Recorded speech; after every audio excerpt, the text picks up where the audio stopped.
dans le studio et sur l'ensemble du réseau synchronisé de Sud FM. Bonjour et bienvenue. Reprise en septembre prochain des enseignements dans les universités du pays. Les étudiants de l'UGB posent leurs conditions et exigent une réouverture progressive. Notre correspondant Saint-Louis, Yves Tendeng, sera en direct dans ce journal. La Covid-19 au Sénégal est en chiffre 141 morts, 4 décès supplémentaires, 7657 diagnostiqués positifs après 110 nouvelles infections recensées ce mercredi. Le ministre de la Justice, Maître Malick Sall, sort de sa quatorzaine après 2 tests négatifs. Et vous l'avez certainement constaté, le nombre de tests est en baisse depuis bien des jours. Normal selon la directrice de la santé, Dr Marie Khemesse, qui apporte des précisions.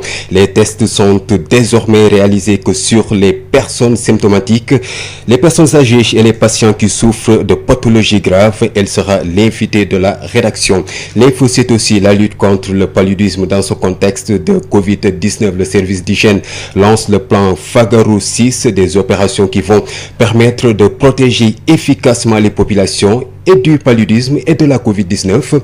Les explications de l'adjudant-major Alengom à suivre également dans cette édition d'information.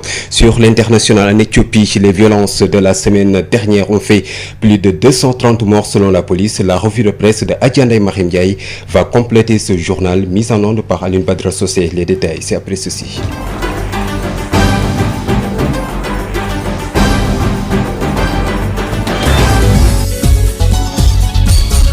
Babacar Samb qui vous dit bonjour, bienvenue et merci d'écouter sur FM Sen Radio pour vous informer. L'actualité que nous débutons avec la coordination des étudiants de l'UGB, c'est à Saint-Louis qui a fait part ce matin de ses conditions pour une réouverture des universités. Ces étudiants prônent une réouverture progressive tout en exigeant une reprise immédiate pour les étudiants de la licence 3 et du Master 2 et une reprise des autres étudiants au mois de septembre. Cette coordination d'étudiants exige aussi de leur tutelle la résolution de tous les problèmes de leur campus pour une reprise dans les meilleures conditions. N'est-ce pas, Yves Tendeng? Effectivement, Babacar Samb, vous l'avez dit, ce sont donc les responsables de la coordination des étudiants de Saint-Louis qui ont fait face à la presse ce matin pour faire part donc de leurs propositions ou même de leurs conditions à l'égard donc de la tutelle en ce qui concerne la réouverture des universités sénégalaises.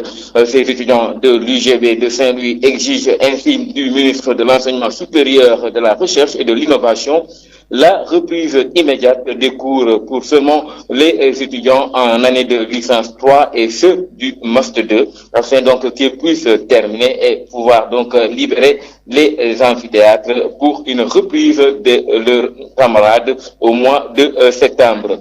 La coordination donc des étudiants de Saint-Louis dément également les propos de leur ministre Cheikh Oumar Anne qui, lors d'une récente sortie, aurait donc dit que tous les problèmes étaient résolus au niveau donc de leur campus social. Ce que donc d'après ces étudiants de Saint-Louis est archi faux, car selon eux donc les problèmes ils sont toujours, notamment le manque d'eau, surtout en ce contexte Covid-19, mais aussi l'insuffisance des lits pour pouvoir loger les étudiants au sein de ce campus, entre autres problèmes. La coordination des étudiants de l'Université Gaston Berger de Saint-Louis exige alors la résolution de tous ces problèmes, conditions sine qua non pour une réouverture apaisée des enseignements et apprentissages au sein de l'Université Gaston Berger de Saint-Louis. Voilà donc ce qu'on peut retenir par rapport à ce point de presse de la coordination des étudiants de Saint-Louis tenus au niveau du tour de l'œuf de leur campus social. En attendant donc d'y revenir avec des éléments sonores, c'était Yves Tendeng depuis Saint-Louis pour Sud FM. Merci à vous, Yves Tendeng. Et puis, pendant ce temps, le collectif des bacheliers non orientés et le collectif des étudiants de l'UVS déclarés non éligibles ont tenu ce matin à 10h30 précise une conférence de presse devant l'UVS de Mermoz. Ils dénoncent, disent-ils, l'injustice et l'inégalité dont ils sont victimes à l'occasion de cette rencontre avec les journalistes. Ces étudiants et bacheliers dévoilent un plan d'action pour exiger de l'État le respect de ses engagements. Le dossier de l'activiste Abdou Karim Gueye, plus connu sous le nom Karim Xurum Xax, va être examiné par la 3e chambre correctionnelle de la Cour d'appel de Dakar. Son avocat, Maître Khoureychi Ba, indique qu'il s'agit simplement d'une enquête en liberté provisoire parce que dès l'instant qu'il a fait appel, il est éligible à la liberté provisoire. Et il faut dire que cette audience se tient au moment où sa santé continue toujours d'être une préoccupation. Nous y reviendrons dans nos prochaines éditions. Il est 12h06 au ministère de la Santé et de l'Action sociale. Sud FM. Nous allons parler de la pandémie de Covid-19 au Sénégal. Le bilan macabre passe à 141 morts. Le pays déplore 4 nouveaux décès liés au coronavirus. 110 nouvelles infections ont été recensées ce mercredi, dont 23 cas communautaires identifiés entre Dakar, Mékhé, Popenguine, Touba et Ziguinchor. Les chiffres grimpent ainsi à 7657 cas déclarés positifs. Docteur Mamadou Ndiaye, il est le directeur de la prévention au ministère de la Santé et de l'Action sociale. Sur 788 tests réalisés, 110 sont revenus positifs, soit un taux de positivité de 13,96%. Les cas positifs sont répartis comme suit. 87 cas contacts suivis par nos services, 23 cas issus de la transmission communautaire répartis entre Guédiawaye 3, Rufisque 3, Keur Massar 2, Liberté 5 2, Parcelles Assainies 2, Derklé 1, Grand Médine 1, HLM Grand Yoff 1, Liberté 4 1, Mbao 1, Derklé 1, Grand Médine 1, HLM Grand Yoff 1, Liberté 4 1, Mbao 1, Mékhé 1, Point E 1, Popenguine 1, Sangalkam 1, Touba 1 et Ziguinchor 1. 74 patients hospitalisés ont été contrôlés négatifs et déclarés guéris. 37 cas graves sont pris en charge dans nos services de réanimation. 4 nouveaux décès liés à la COVID-19 ont été enregistrés dans nos structures ce mardi 7 juillet 2020. L'état des autres patients reste stable. À ce jour, 7657 cas ont été déclarés positifs, dont 5097 guéris, 141 décédés et donc 2418 sous traitement. Le ministère de la Santé et de l'Action sociale présente ses condoléances aux familles éplorées et souhaite un bon rétablissement aux patients qui sont dans nos services. Le ministère de la Santé et de l'Action sociale demande aux populations de respecter scrupuleusement les mesures édictées. À l'instant, les précisions du docteur Mamadou Ndiaye, directeur de la prévention au ministère de la Santé et de l'Action sociale. Et puis retenez que le ministre de la Justice, Maître Malick Sall, sort de sa quatorzaine après 2 tests négatifs. Désormais, seules les personnes symptomatiques, âgées ou souffrant de pathologies graves sont diagnostiquées. La directrice générale de la santé parle de stabilité et de nouvelles stratégies. Elle annonce par ailleurs une décentralisation des tests dans certaines localités comme Kédougou et Matam. Marie-Khemesse Ngom Ndiaye est avec El Hadji Malick Ndiaye. Pour le moment, peut-être vous allez constater que c'est en baisse parce que tout simplement, nous ne testons plus tous les contacts. Et c'est tout à fait normal parce que aujourd'hui la transmission est fortement communautaire. Nous allons tester les personnes, les populations qui sont symptomatiques. Et également, nous allons tester les personnes âgées et les personnes qui souffrent de comorbidité, comme je l'ai dit, de pathologies particulièrement donc chroniques.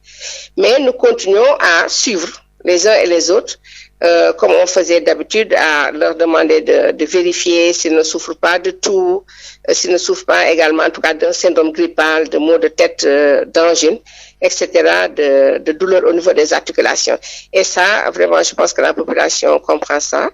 Et nous allons également décentraliser les tests au niveau de certains de nos sites sentinelles, parce que vous savez que le Sénégal, dans le cadre de la surveillance sentinelle d'autres maladies, telles que la rougeole, la fièvre jaune, la grippe saisonnière, nous avons ce qu'on appelle des sites sentinelles dans les 14 régions du Sénégal. Donc nous allons, en tout cas pour le moment, c'est déjà... les sites sont désignés et nous allons vraiment décentraliser une zone comme Kédougou quand même.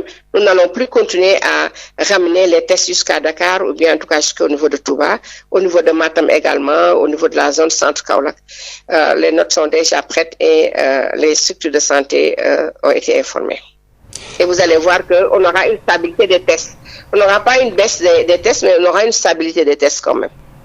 À l'instant, Dr Marie-Khemesse Ngom-Dieye, directrice générale de la santé, retenez qu'elle sera l'invitée de la rédaction. Au moins 2 experts sénégalais dans le comité mis en place par l'Organisation mondiale de la santé pour appuyer la recherche et le développement de thérapies basées sur la médecine traditionnelle africaine pour la riposte contre la Covid-19. Les praticiens sénégalais approuvent. L'OMS a toujours soutenu le secteur pour des remèdes encadrés. Il n'y a aucun antagonisme entre les recherches scientifiques et la médecine traditionnelle. L'OMS a décidé d'appuyer la recherche de thérapie basée sur la médecine traditionnelle contre le nouveau coronavirus. La démarche n'est pas nouvelle, rappellent les tradipraticiens qui approuvent la nécessité de vérification et de contrôle. Des millions de vies sont en jeu. Abdoulaye Ndao est le président d'honneur de la Fédération sénégalaise des praticiens de la médecine traditionnelle.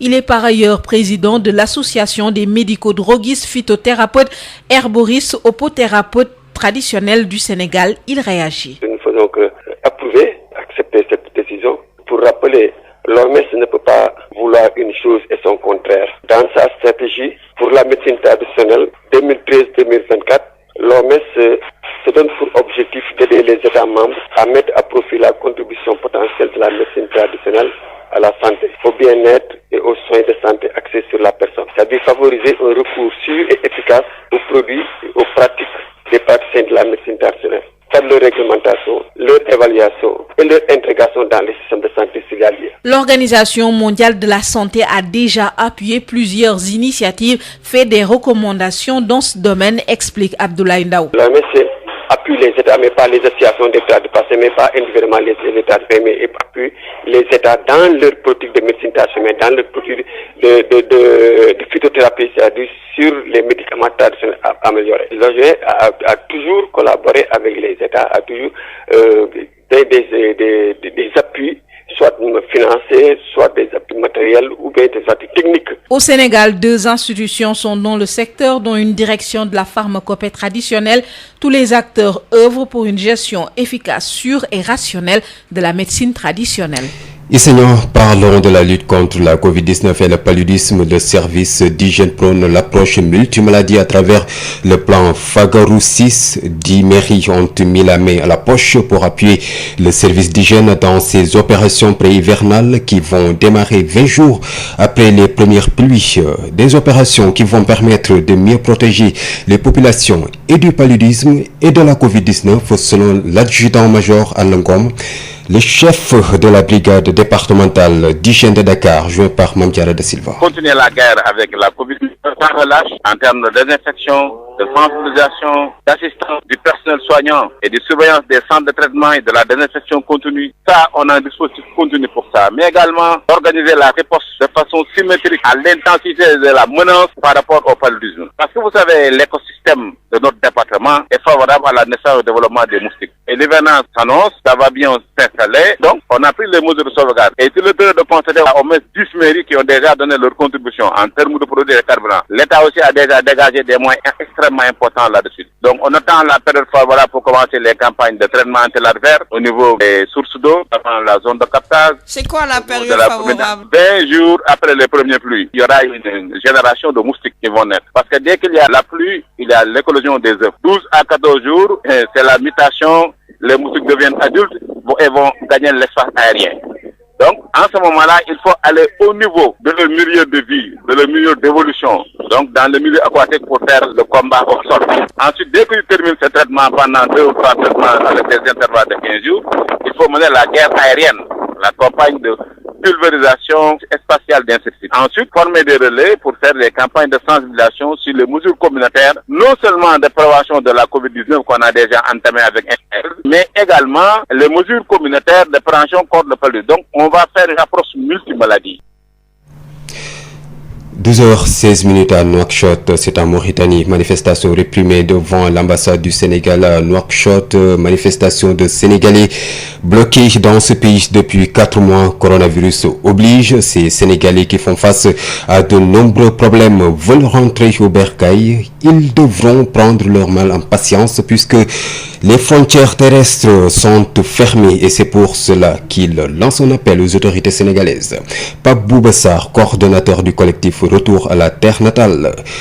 Bëgg ñibbi, joint par depuis Nouakchott par Mame Diarra de Silva. On est au nombre de 4000 inscrits à l'ambassade pour le rapatriement. On est bloqué depuis la fermeture des frontières. On avait déposé une lettre de demande d'audience à monsieur l'ambassadeur pour demander la date de notre rapatriement.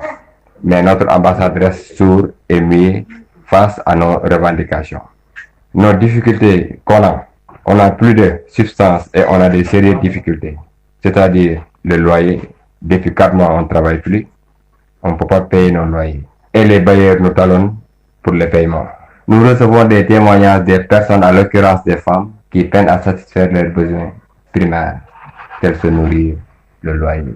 Beaucoup de personnes qui étaient de passage ou venues pour un court séjour se sont vues être obligées de rester ici et sans connaissance. Suite aux opérations de rapatriement des Sénégalais de la diaspora lancées par l'État du Sénégal, il y a quelques semaines, 3125 Sénégalais bloqués, qui ne travaillent plus, qui vivent dans le désarroi, veulent une seule chose, retourner chez nous. Sud International. À Kinshasa, c'est en République démocratique du Congo, le gouverneur a interdit ce mardi toutes les manifestations politiques de soutien ou de protestation. La raison invoqué est l'état d'urgence sanitaire lié à la COVID-19 qui interdit tout rassemblement de plus de 20 personnes. Une raison, loin de convaincre les organisateurs de ces manifestations. Retenez que la coalition Lamouka de l'opposition a annoncé sa marche pour le 13 juillet.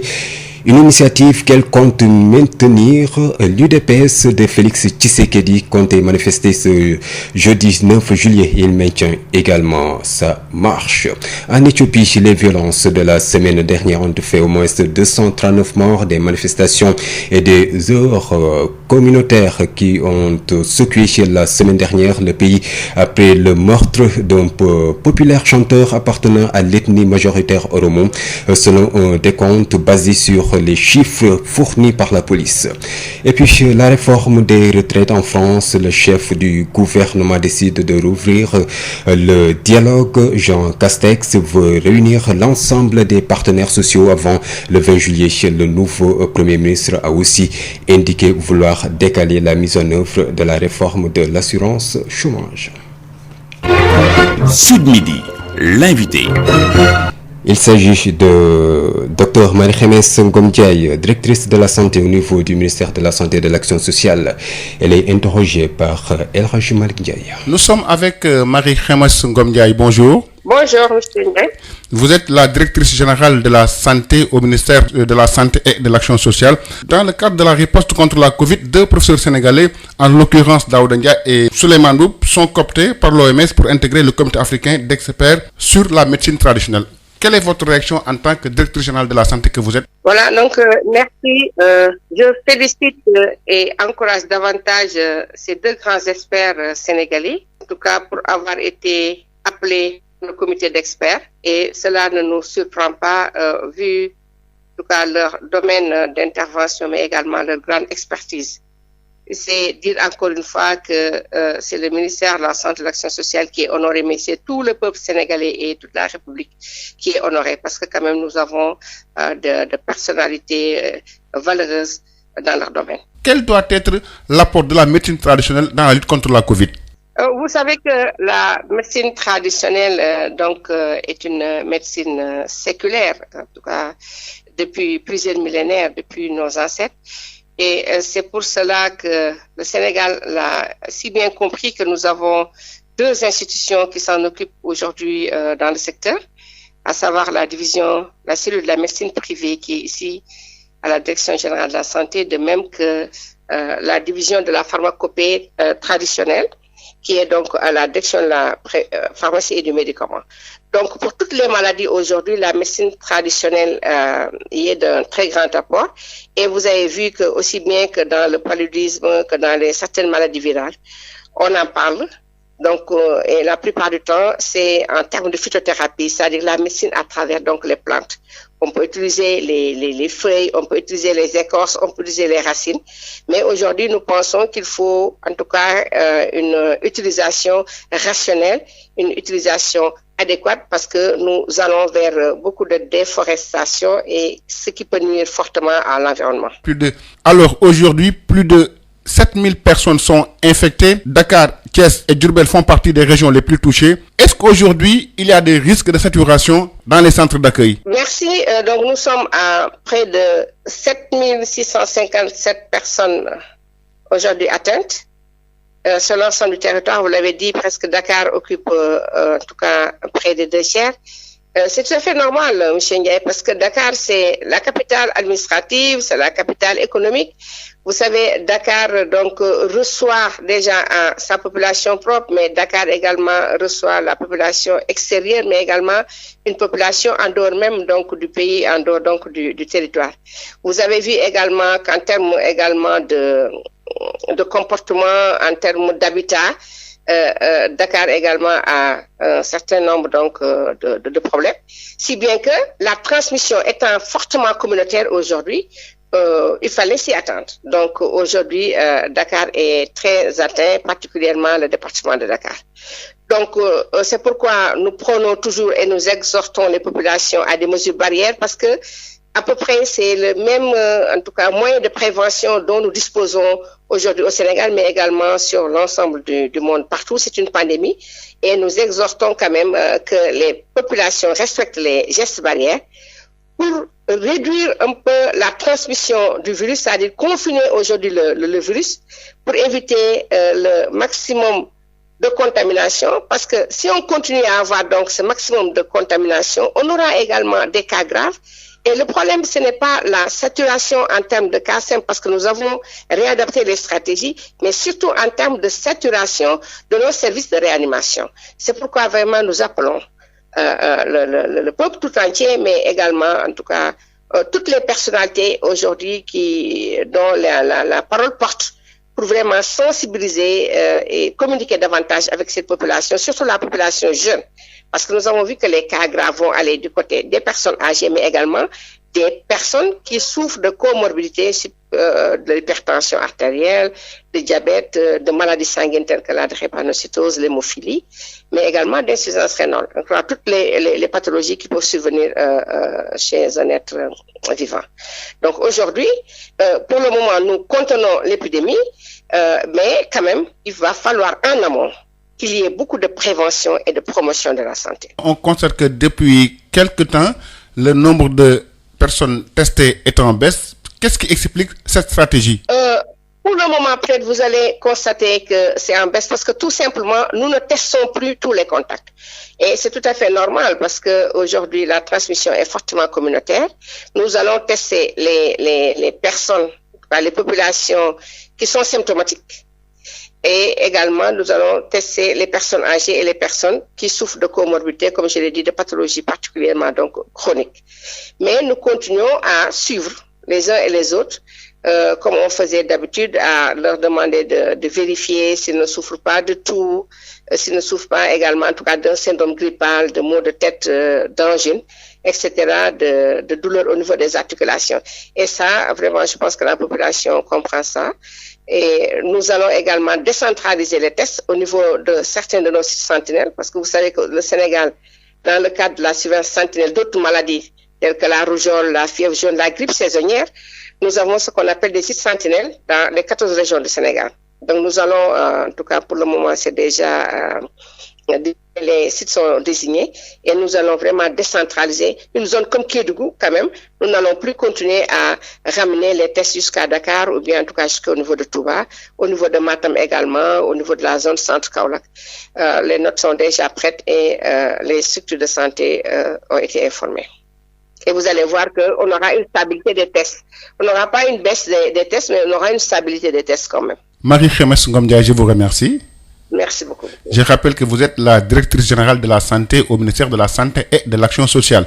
CSIP ñëpp ràññee ko ci compagnie sénégalaise industrielle de PVC est une société spécialisée dans la production et la commercialisation de tuyaux en PVC et en PHD ñëpp ko ràññee ci réew mi ndax liggéey bu mucc ayib sous région bi fu nekk la ñuy fàqee di ñëw fii nga xam ne mooy Sénégal rafetlu seen liggéey lool naw leen lool ñu leen di proposer gamme boo xam ne dafa jëm ci diamètre 20 ba diamètre 400 millimètres lépp jëm ci ay évacuation assainissement pression ak adduction d'eau potable. Nous avons aussi des tubes télécom et des tubes orange loo namm ci tube orange wala tube télécom fekk ko ci ñun. Nous disposons aussi d'un parc industriel relativement jeune amit laboratoire boo xam ni bokk na ci yi nga xam ni moom mujjee génn ci àdduna bi amit capacité de production bu doy loo ci soxla rek ñu defal la ko ba noppi it dañ lay jàppale ci rapport qualité prix toppatoo la xool say bëgg-bëgg gunge la jàppale la am nañu équipe bu dynamique boo xam ni loolu rek moo ko tax a jug dañuy fexe client bi bëgg lool di kontaan lool lu ñu la jox nga ne gongo. Compagnie sénégalaise industrielle de PVC ña nga ca domaine industriel de Diamniadio lo numéro 66 appelez-nous au 33 950 54 54 woo leen ci 33 950 54 54 70 569 03 69 70 638 00 71 mail csip@csip.sn. Visitez notre site web www.csip.sn. Établissement Mbaye et Frères nekk spécialiste ci lépp lu jëm ci tabax kër ngir mu mucc ayib te taaru lu ci mel ni aluminium pour bâtiment fenêtre porte ak protection inox étanchéité ak fibrociment pour toiture. ñun waa réew mi xam nañ ne boo bëggee tabax lu mucc ayib matériaux yu baax te wóor ngay wut moo tax établissement Mbaye et Frères jug ci sa teel moo tax ngeen taamu ko. Établissement Mbaye et Frères am na itam gamme rideau métallique lame pleine tube ondulé fer forgé pour menuisier métallique yi inox ngir seeni ouvrage balcon ak yeneen profil d'aluminium ak vitrage faux plafond BA13 ak gamme verre te xam ngeen ne nawet bi yegsi na moo tax étanchéité bi lu fa am solo la. Pour seeni commande mën ngeen woote ci établissement Mbaye et Frères ci HLM 1 avenue Cheikh Ahmadou Bamba téléphone 33 864 75 15 33 864 75 15 wala ngeen woote ci seen succursale ba nekk ca Parcelles Assainies jàkkaarloog croisement 22 ca établissement Mbaye et Frères ay ndaw yu xarañte mën seen liggéey ngeen di fa fekk ñu toppatoo leen ni ngeen ko bëggee. CSIP et les établissements Mbaye et Frères vous offrent la revue de presse. Mesdames et messieurs, bonjour. Les discussions se poursuivent entre le Sénégal et l'Union européenne, des discussions diplomatiques portant sur l'ouverture de leurs territoires respectifs aux ressortissants de pays tiers. Dans Sud Quotidien, nos confrères nous indiquent qu'hier, le ministre sénégalais Amadou Ba et l'ambassadrice et déléguée de l'Union européenne au Sénégal se sont rencontrés. Mais jusqu'à présent, nous disent nos confrères de Sud Quotidien, Dakar tient tête à Bruxelles. Et ces discussions n'ont pour le moment pas abouti et les deux parties ont convenu de se retrouver vendredi prochain pour harmoniser les positions au profit de tous. La descente aux enfers continue pour Moustapha Cissé Lo. Nos confrères de Vox Populi nous indiquent qu'après l'APR, Benno chasse Cissé Lo de son groupe parlementaire. Et nos confrères de nous rappeler que c'est à la suite d'injures proférées à l'endroit de responsables de l'APR que Cissé Lo subit les foudres de ses camarades. Et justement, en parlant d'injures, nos confrères de Rewmi Quotidien trouvent que Assane Diouf, qualifié qualifié d'insulteur public numéro 1, est actuellement en détention. Et pour nos confrères du journal Rewmi Quotidien, Hassan est devenu populaire parce qu'il s'est insulté.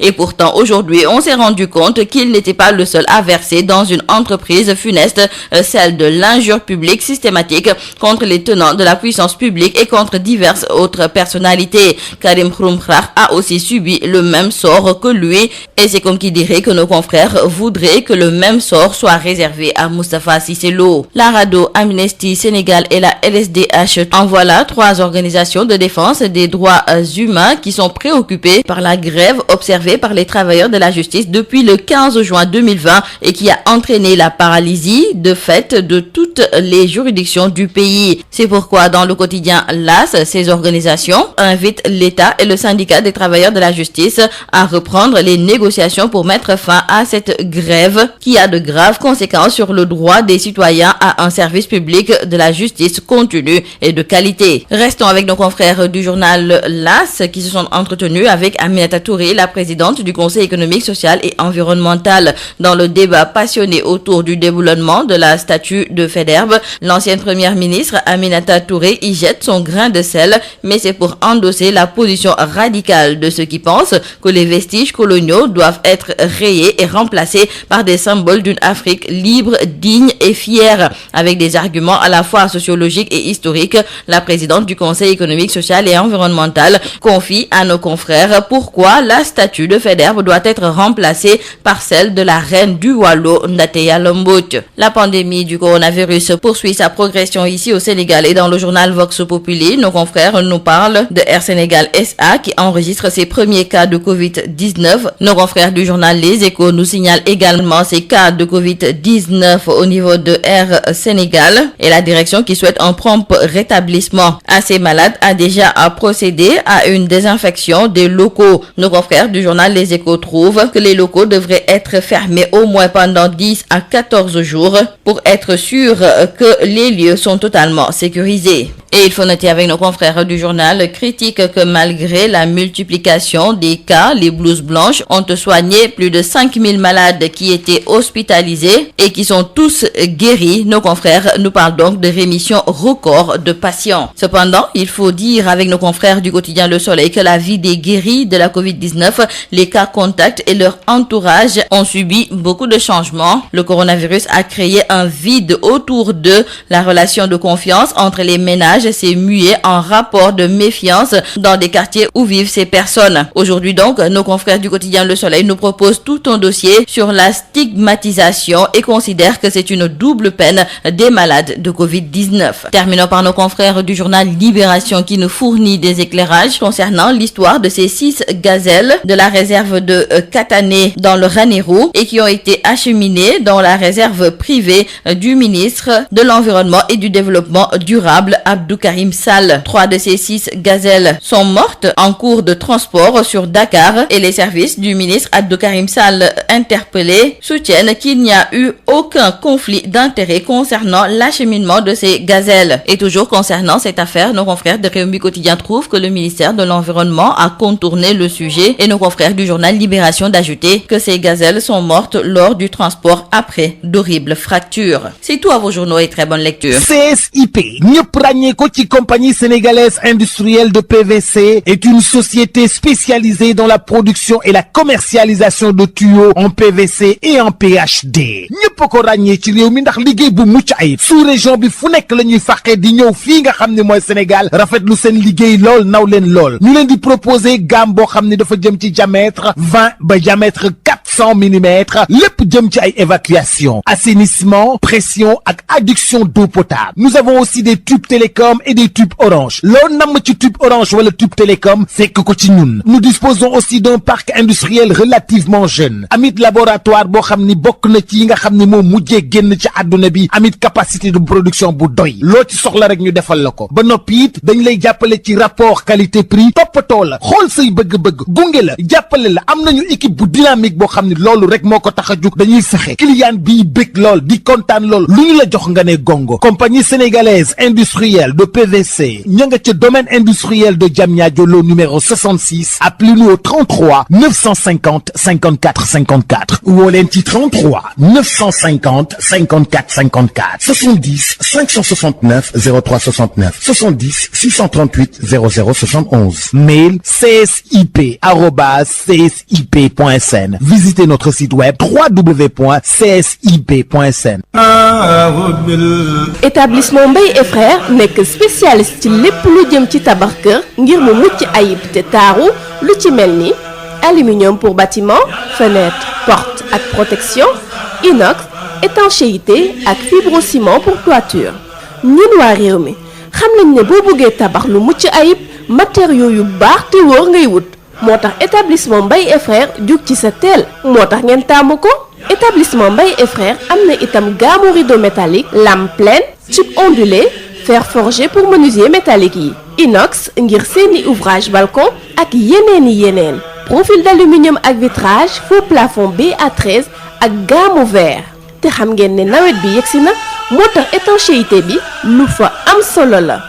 Pour seeni commande mën ngeen woote ci établissement Mbaye et Frères ci HLM 1 avenue Cheikh Ahmadou Bamba, téléphone 33 864 75 15 33 864 75 15 wala ngeen woote ci seen succursale ba nekk ca Parcelles Assainies jàkkaarloog croisement 22 ca établissement Mbaye et Frères ay ndaw yu xarañte mën seen liggéey ngeen di fa fekk ñu toppatoo leen ni ngeen ko bëggee.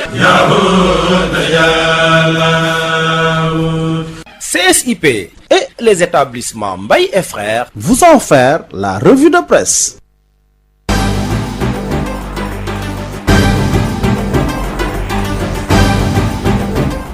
C'est la fin de ce journal. Tout de suite, le rappel des grandes lignes. Reprise en septembre prochain des enseignements dans les universités du pays. Les étudiants de l'UGB posent leurs conditions et exigent une réouverture progressive. Le point, c'était dans cette édition d'information avec notre correspondant Saint-Louis, Yves Tendeng. La Covid-19 au Sénégal est en chiffre 141 morts, 4 décès supplémentaires, 7657 diagnostiqués positifs après 110 nouvelles infections recensées ce mercredi.